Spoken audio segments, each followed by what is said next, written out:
Good morning and welcome back to Good Morning Bengals, our infrequent but much needed and necessary breakfast TV internet show on the internet. And we have a revolving door of fine Bengals fans from the UK keeping you company over your cornflakes this morning and the whole weekend. Yesterday we had Peter Dadswell, Andrew Docker and Mike Smith. And this morning, we're delighted to say that Paris Pinney and Nathan Sangara, two of our British Bengals draft panelists, roundtablists, joining us today. Paris, good morning to you.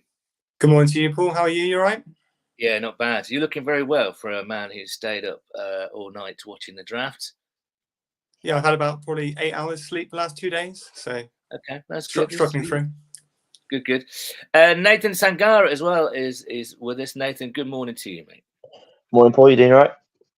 Yeah, good. How are you today? Because again, you were a stayer-upper, weren't you, last night? Yeah, struggling just a little bit. But, that's the way it goes on the draft weekend, especially you get really into it. You want to make sure you stay up for all the picks, but never mind. Put the hours in, haven't you? You've got to struggle through. You've got to grind it out. 100%. So what time did you get to bed this morning then? So it's 9 o'clock now. What time did you get to bed? Well, I think the draft finished sometime about 4:30, so just after that, I think. So yeah, probably about 3 or 4 hours sleep, not too many, but it's the weekend at least. I can make up for it. It's the weekend, you can do what you want after this. So thanks, guys. I really appreciate it.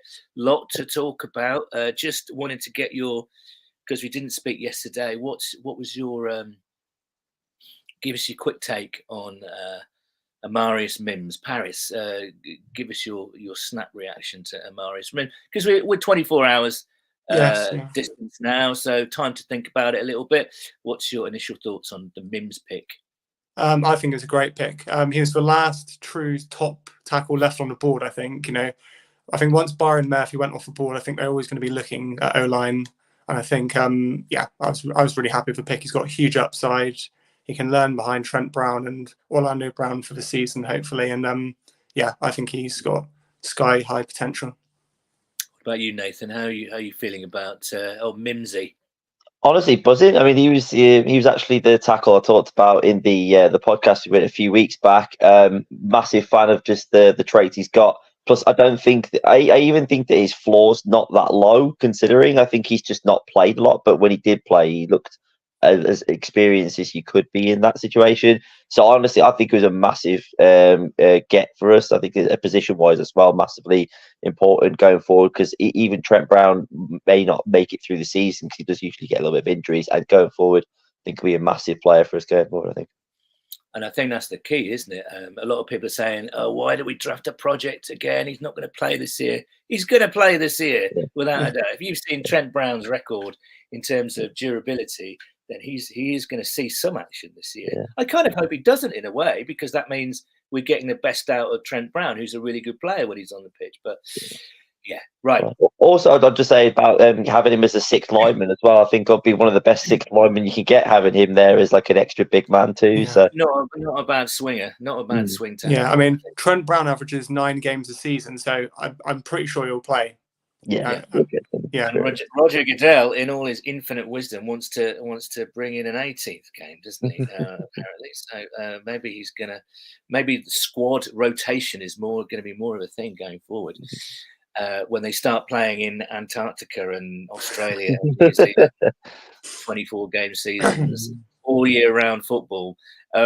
Anyway, we're far from that. Let's concentrate on rounds 2 and 3. The Bengals had 3 picks yesterday. They made full use of them. I'm guessing, I'm going to take a guess that you guys aren't going to be as positive about these picks as Amarius Mims, but we'll see. I'm going to be really smug because they took two of my guys last night, so I'm very happy. But before we get your assessment, let's just go through round 2, because some really good players went off the board quite quickly. Keon Coleman, a wide receiver, went straight away to the Buffalo Village. Lad McConkey, solid handle, went to the Chargers. So Justin Herbert does get his man. They moved up for him. What was interesting, there was a bit of a run on defensive tackle. So Root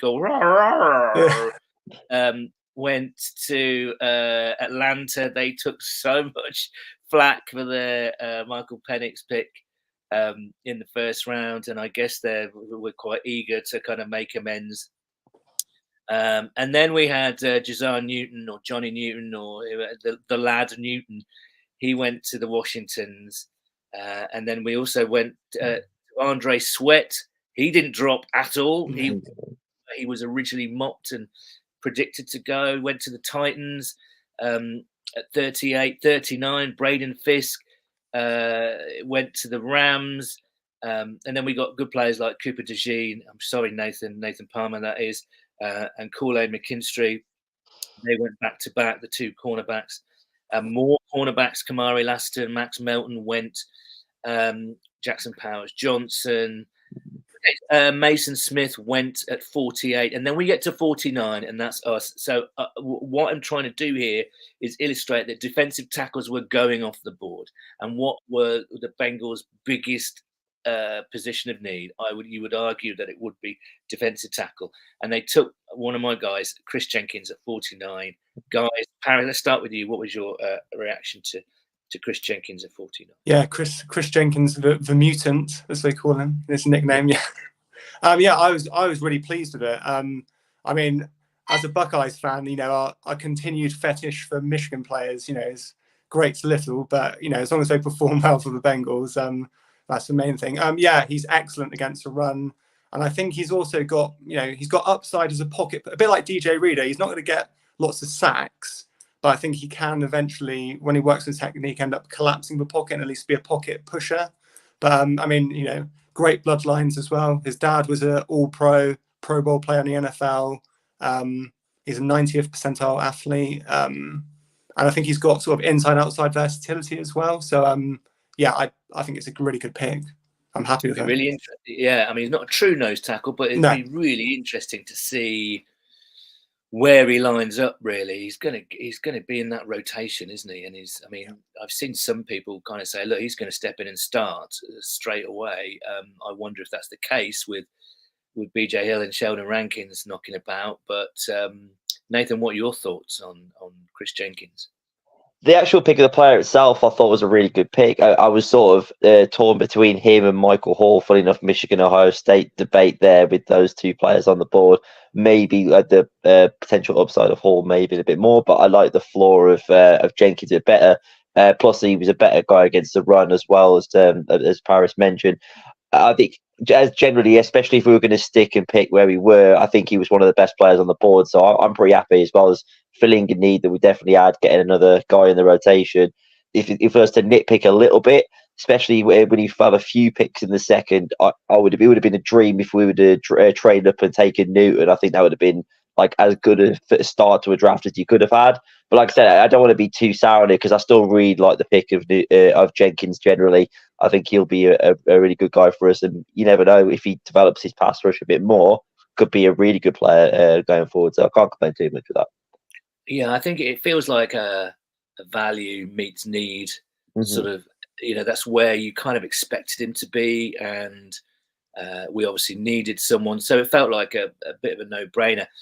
That was going to be my next question, actually. I mean, both of you, I would imagine, so many Bengals fans out there wanted them to be bold. They had an extra third-round pick. They could package it up and perhaps move up a little bit and really target Johnny Newton.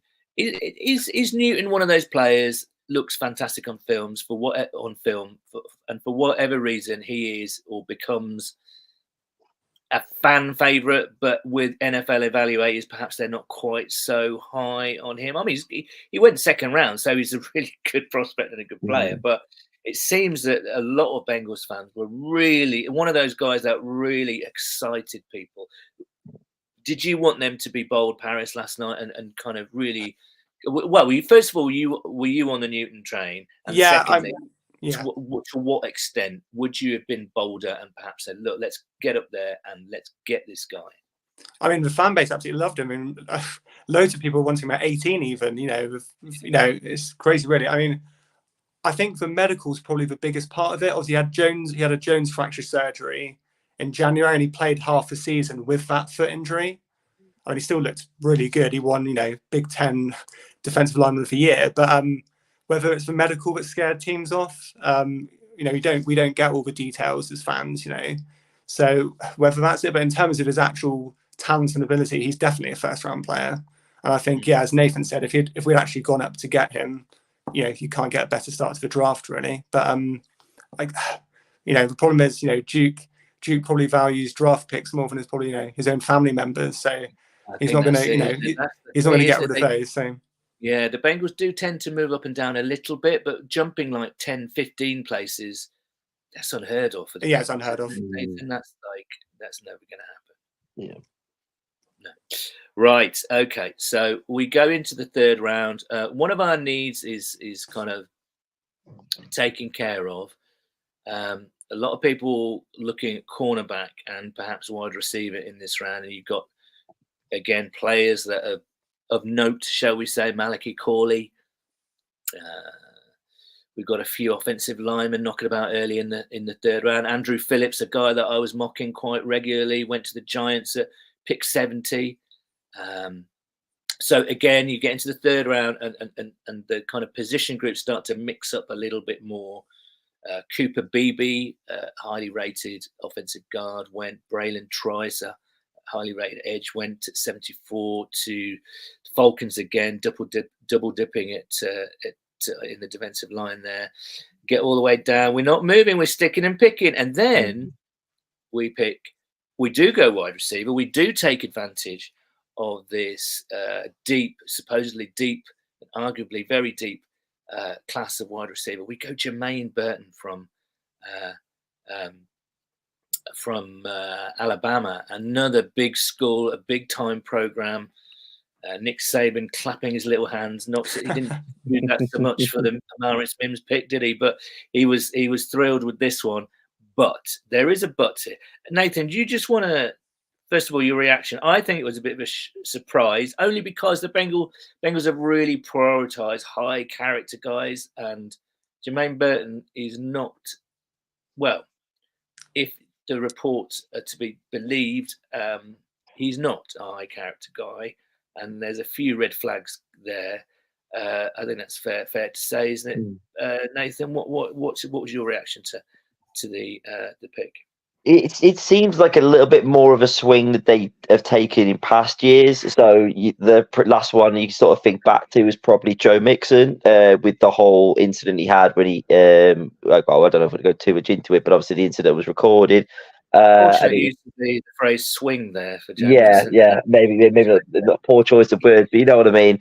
So they've done it in the past. Vontaze Burfict was a guy that was drafted, but again had some concerns coming out as well. So they have taken swings like this. Although I would argue that the Joe Mixon one worked out pretty darn well, because I think he had a very, very good career for us before obviously he left at the end of this year, just gone. So I was surprised, although I thought that receiver would definitely be a higher priority. Obviously, the Bengals always value it. And I think purely as a player, I think it's a big swing, but a potential really, really good one, because from what I could tell from a lot of analysts saying, especially, he's potentially a first-round talent if he doesn't have those red flags. And I think that bringing him into a wide receiver room with Jamar Chase, T. Higgins, and also with a coach like Troy Walters, and also the fact that he worked with TJ Houshmandzadeh as well, sets him in good stead. And I'd assume they would have got a vote of confidence from him, so that would mean a lot. So I'm pretty happy with it. Just to give my sort of general thoughts, there was a couple of receivers I'd have been happy with, and he was one of them, just as a big swing. So I can't complain too much. Paris, TJ Houshmandzadeh has got to have something to do with this, right? They working with TJ. It's obviously helped him there with the Bengals, at least. I mean, character concerns, but as Nathan said, you read up on him, you see what he's like on the YouTubes, and everyone's saying first round talent here. He's potentially one of the top 5-6 receivers in a draft that is very deep with receivers. So have we got our next superstar here? I mean, I was a little bit taken aback at first. You know, I wasn't expecting us to be interested in him. But in terms of the talent, I absolutely love the pick. I think the upside is massive. He can attack all three parts of the field. You know, he's a real deep threat. He's elite deep in the field. I I mean, Zach seems really pumped at the pick. I don't know if you saw the video. He seems really Yeah, excited. never seen him that excited before. That was No, mad, I think the last time he was that excited was when they picked Cam Taylor-Britt, and he was really pumped when we picked him for that. So I think that's a good sign. I mean, it might sound weird, but he's the kind of receiver that the Steelers would usually take. You know, high upside, highly talented receiver, but with a lot of character concerns. A bit of a knucklehead. But Antonio Brown sort of comes to mind. Exactly. Claypool, Juju. That's the type of receiver. And if we're getting Antonio Brown, I'll say, just to jump in quickly, just like if we're getting an Antonio Brown level player, I don't think we'd be complaining at all, because he was unfortunately being from one of the major rivals, probably one of the best receivers we've seen. Especially in the first sort of 4, 5, 6 years of his career, you'd that, wouldn't you? Really. Tom McDowell says, "Does he like gravy?" Huge red flag. If not, we'll soon find out. Tom, no doubt, it's one of the first questions I'm sure he'll be asked when he comes in for the press conferences. You can leave us a comment. We've got some people watching. Thank you so much for tuning in, by the way. So do leave us a comment. Let us know what you think of the picks last night. The 3 picks. We're yet to discuss the 3rd pick, but we're discussing Jermaine Burton at the moment. So drop us a comment.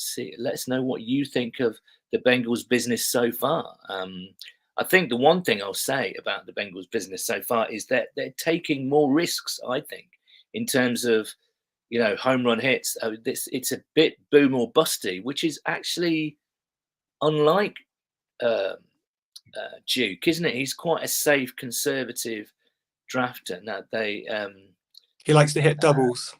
Yeah, right. And he's really swinging for the fences with this one, because if Amarius Mims works out, there's no reason why he shouldn't. But if he does work out, a lot of people saying potential All-Pro. If Jermaine Burton works out, again, you've got like a first-round talent receiver. But there's risk attached to both of these picks, aren't there? So that's the big takeaway that I'm, that I'm swishing around my brain at the moment. Goodness me, Duke, bloody hell, what have you been on? What have you been taking for the past couple of days? But Nathan, you're right. Just looking at the rest of that, the picks immediately after the Bengals, Tip Ryman, a tight end that a lot of people had mocked around 4 and 5. I think he was in the 3rd. Blake Corum, a running back. Roman Wilson went to the Steelers. Now, who mentioned Roman Wilson earlier? Did you, Paris? Was that? Well, yeah, I think you'd almost flip them. Before the draft, I would have said that we would take someone like Roman Wilson, and the Steelers would take Jermaine Burton. Really, but I mean, unfortunately, they've got a good receiver there. Yeah.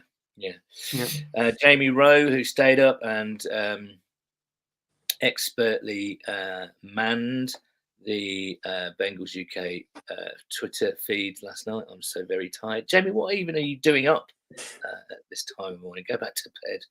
Matthew Morris, Mozza, I know, stayed up as well. He's part of the hardcore. He said, "I hope we take a round 7 flight on Storm Duck.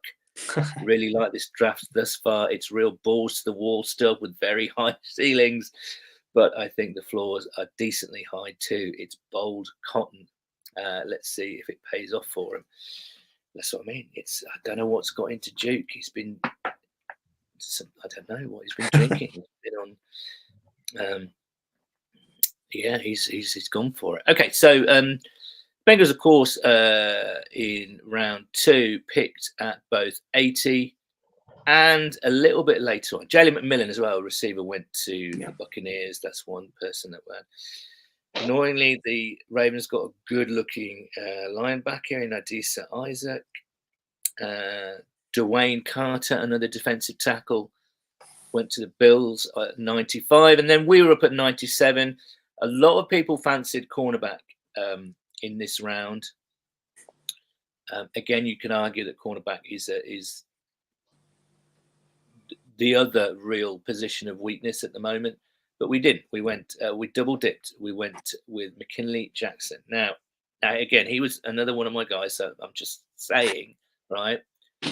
More of a run stuffer, space eatery type of guy, smaller chap. bit inconsistent, but he's flashed quite heavily, and I like him. I do like him, but his evaluation seems to be all over the shop. You know what I mean? Like, you know, Dane Brugler, the immensely respected athletic draft guy, he produces The Beast. I know a lot of you out there read The Beast, Da Beast. He had him down as a 6th rounder. Every other mock draft pretty much that I saw, and certainly the big boards on all the mocks, had him around this sort of area. So Paris, what do you think? A reach, is this more of a need pick rather than a value pick? And if so, who cares?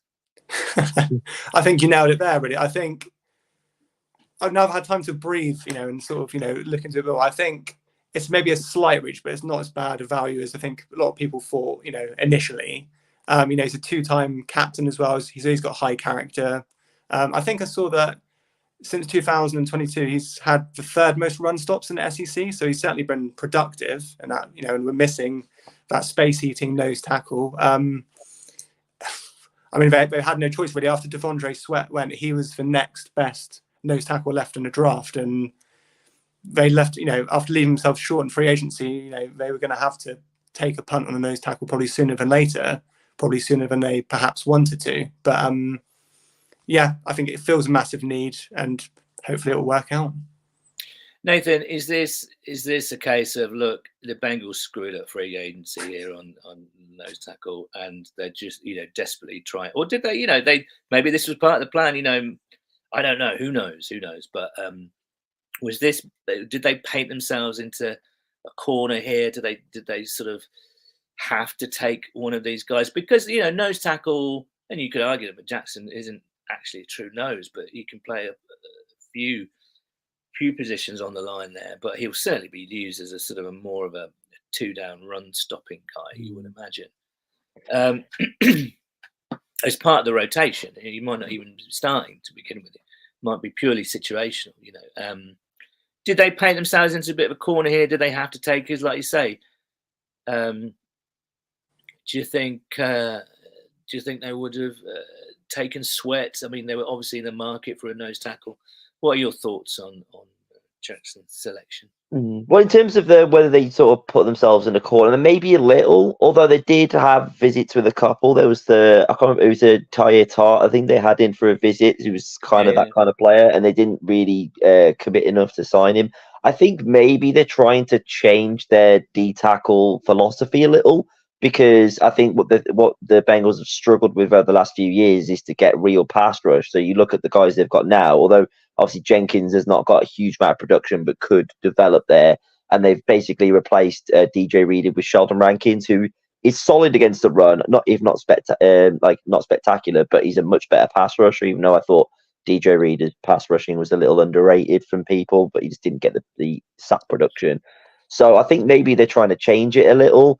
Like I said, personal opinions on the pick, I'd probably say is a bit of a reach. I think because they took Jenkins, I think if they'd have picked McKinley Jackson at 114, going on the 4th round, it maybe been better, and use their last day 2 pick on somebody else. But then again, like you say, if he would have been gone early day 3, then maybe you would have been looking at a bit of a drop off. Like, there's not a ton of nose tackles in the draft, so it could be one of those where they wanted to get somebody in, maybe just couldn't quite find the right fit in free agency, and thought, okay, we've got this extra pick, let's just use this on a nose tackle. Maybe if Sweat would have been there, they would have swung for him. But obviously Sweat went way earlier, so they're thinking, okay, we've got to get he's comfortably our next highest rated nose tackle. Let's just get him in the building with this basically free pick that we got from that we didn't even think we were getting initially with the calculations for the compensatory situation. They got upgraded, so it's like kind of a free pick. Let's just get our guy in the building, and let's see how we get on from there, I think.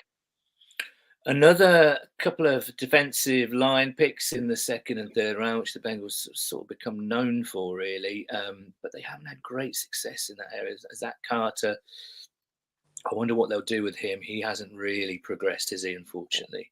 Maybe the penny will drop this year with intense competition now. You would say that Josh Tupou probably not going to be back now, and he's been pretty solid rotational piece, So maybe just a quick thought on Zach Carter. Actually, maybe they'll try and move him back to edge at times, because I think that's where he played a lot more in college. So maybe they'll be in their rotation for edge a bit more. So it could be something. Although he might be more comfortable there, because you say that's where he played in college, and we have, and I think Paris, you've made this point on Twitter or somewhere, in our maybe a private conversation that we had. The Bengals have recently tried to fit round pegs into square holes, haven't they, or vice versa? Yes. And Zach Carter is a very good example of that. Maybe putting him back to where he was drafted, where he played in college, might help him. And who knows? This is another conversation, but perhaps playing Dax where he played in college as well might help him in the long run. But again, that's a separate conversation. So a lot of interesting. Tony Lopez on Twitter says hello and a little wave. Hello to you, Tony. Thanks for joining us. So that was pretty much the Steelers. Straight after us, took a really good linebacker. Annoyingly, they looks as though they've had a pretty good draft. Peyton Wilson, I really like Peyton Wilson, but he comes basically without one knee, really. Yeah, his medical's awful. Yeah, I think he'd have been a second-round pick if it wasn't for that injury. I think so. That could be something, but it sometimes those things don't work out. I guess we'll have to see how he gets on. But yeah, and that was a risk for them, so why not? I suppose. Guys, before we talk about day 3, the final day, rounds 4 through to 7. Anything that you noticed, anything that surprised you so far? Not necessarily about the Bengals, but in terms of maybe a run on certain positions, or some of your favourite players where they were taken. Nathan, let's start with you. Any observations, general observations about this draft?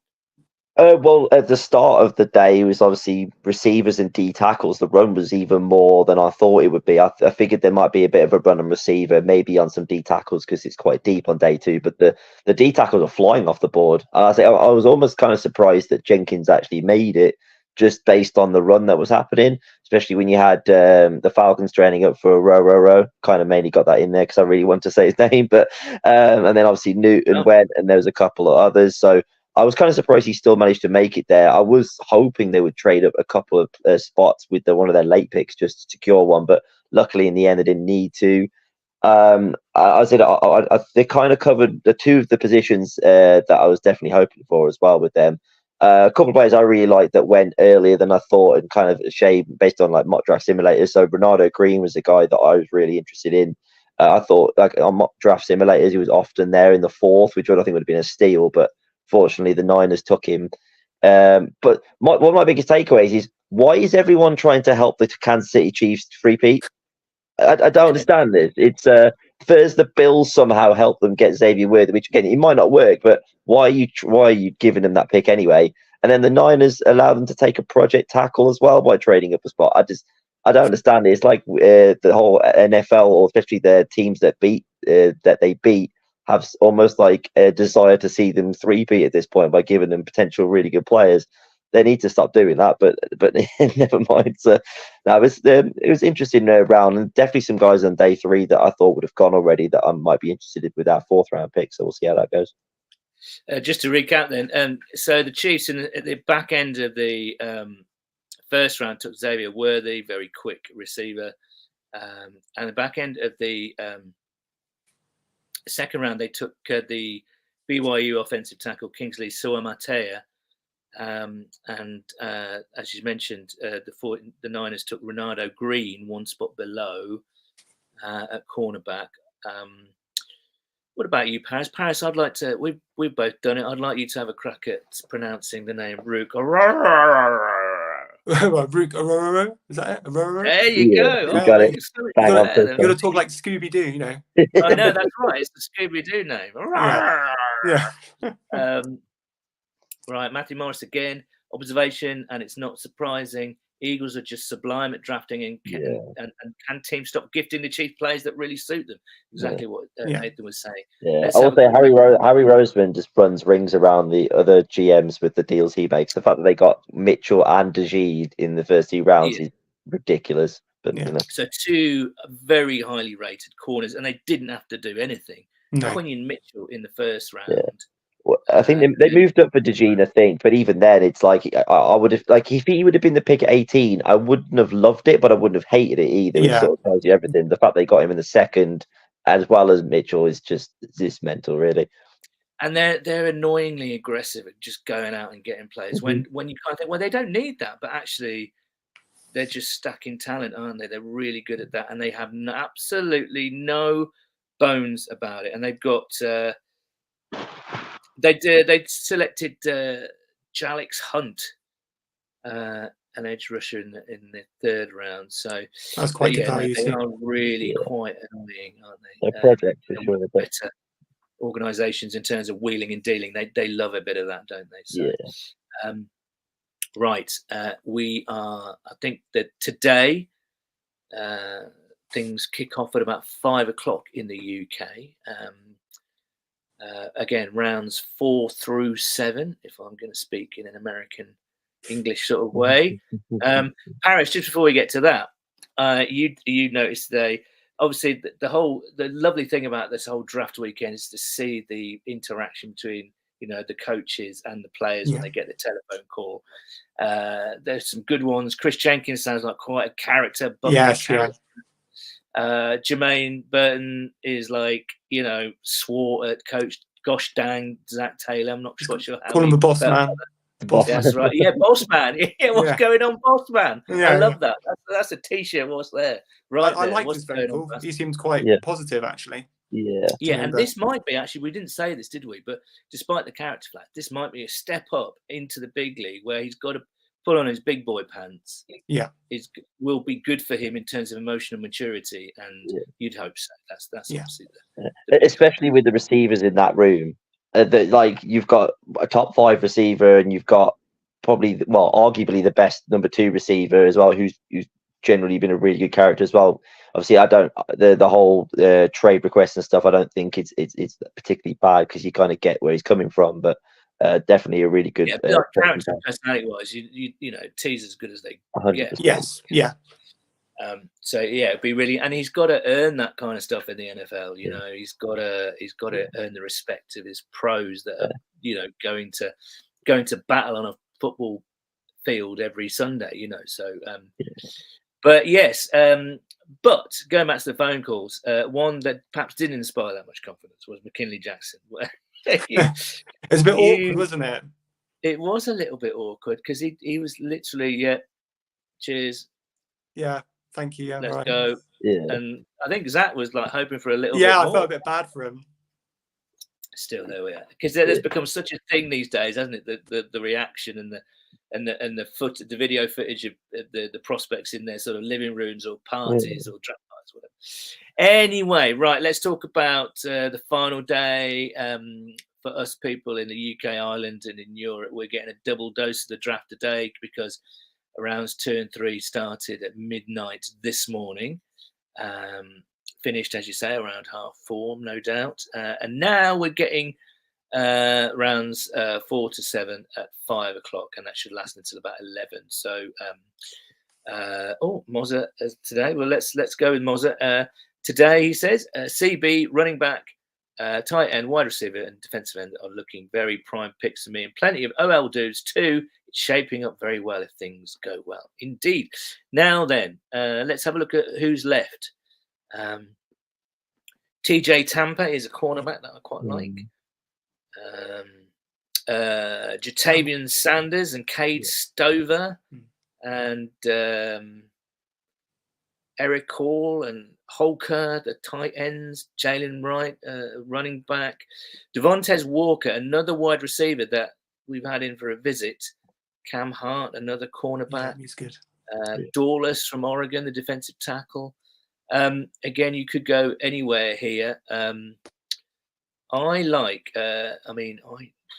Cedric Van Pran is sitting there, the centre of Georgia. What about you guys? Two Georgia big men would be too bad, would it?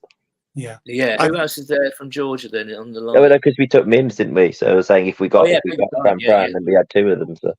Cool. Nathan, where are you looking? Any players that take your fancy there? For me, one guy sticks out a little bit like a sore thumb, and it's Jatavion Sanders because, like, obviously he was talked a lot as a second round prospect. I thought that was a little rich, and I thought if we had taken him in '97, I thought it'd been a really good value. The fact that he's still here, if we got him in the fourth round, I think that because he does have high upside as a receiving tight end, I think that could be a perfect fit there. Running backs wise as well, there's a couple that I'm really interested in. I don't know if Paris said the same thing, especially Audric Estime out of Notre Dame, or not. I don't know how you say that really, but yeah, him and Isaac Garendo are the two running back prospects I think would be really good fits for us as well. So, and you mentioned a couple like Cam Hart as well for a cornerback pick.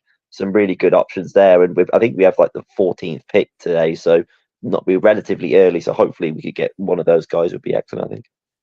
What about you, Paris? Anyone you've got your eye on today, or indeed throughout not just the fourth round, but throughout the late rounds? I think Nathan and I are pretty aligned. I think Audric Estime is perfect. He's exactly the type of running back we're missing.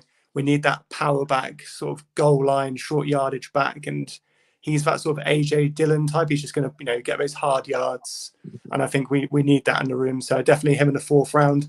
I mean, we've got all these picks. I don't think we need to pick 10 players. I think we need to be using these late round picks to trade back up into the fourth round and be aggressive, because I think it's actually quite a shallow day three in comparison to a lot of other drafts. So I think they need to be aggressive, get the players in round 4 and 5, and then just sort of get out that way, really. I think, go up and get... They tend to be a little bit more aggressive in these rounds, don't they? So that's a really good point. Now, because that is the one question we asked on Cincinnati is, will they... I mean, it'd be highly unlikely that they pick 10 players. That's a lot. That's a lot to fit on a roster. So, they should be packaging things up, shouldn't they? And moving on up, especially into the fourth if they can. Yes. Yeah. Well, one of the guy I'll sort of mention, just because I think for Paris, especially, you might want to mention it a bit more, but even though we took Jermaine Burton, I wouldn't be against taking a second receiver. And there's one guy that I know, Paris, you're massive on, Troy Franklin, who's still there as well. I don't know if you want to mention him too. Yeah, I couldn't believe he's dropped. Getting him and Burton as two receivers in this draft, I think that would be a massive steal. If we get both of them, I think it would be excellent. So he's another guy to mention, I'd say. Tell us about Troy Franklin, Paris. What kind of guy? Inside, outside? He's an outside. He's a deep threat. He's an outside deep threat receiver. Very productive at Oregon. They're not match for match, but he actually reminds me a lot of sort of Marvin Jones and what he brought to the Bengals and sort of his early days at the Lions. I think a high end wide receiver 2 upside. And I think, he could replace almost T on the outside as that deep threat. And it's weird. A lot of people, James Rapine, lots of other people are very high, even at 49 on Troy Franklin. He's just one of those that's just slipped out through the process. Yeah, according to NFL Draft Buzz, he's the 7th rated wide receiver, above Ricky Pearsall, above Roman Wilson, above Keon Coleman, above Xavier Worthy, above Malachi Corley. Let's Jalen Polk, Xavier Leggett. He's talented. Yeah. While I wasn't huge, I didn't necessarily think that picking him at 49 would have been interesting. The fact that he's in day 3, I think that would be an insane steal if we managed to get him there. What about as I say, I think Devontae Walker is still there, isn't he? Yeah, another potential. He's a big lad. But what about one of the smaller guys like Malik Washington? Yeah, he's really productive. Cowick. Brendan Rice is still there, isn't he? Javon Baker as well is another guy I like. Smith, Jamari Thrash. Yeah, there's still quite. It's all fun and games, isn't it? Goodness me. Can't wait to see, and at a much more acceptable time. I might even stay up for this one. We'll leave it there, guys. Thank you so much to Paris Pinney and Nathan Sangara. We're going to check back in with you guys after the draft in a couple of weeks on Cincinnati. I think that's the plan. But until then, thanks so much. We've got lots of people watching, which is really great. Paris, I think that's down to your film style looks, to be honest with you. Thank you. Very kind. I'm rocking a great Bengals jacket as well. I'm not going to... Oh, yeah, that is... It's either this or the dressing gown, so I don't want to look like a... Maybe you could combine the two. Maybe there's a sweet spot in the market for a Bengals dressing gown. Someone out there, make it happen. Guys, thanks so much. We'll be back tomorrow for another edition of Good Morning Bengals. Enjoy your Saturday. I know there's a lot of important football games taking place. So enjoy that. But we'll be back tomorrow with another draft show. So all the best. Thank you.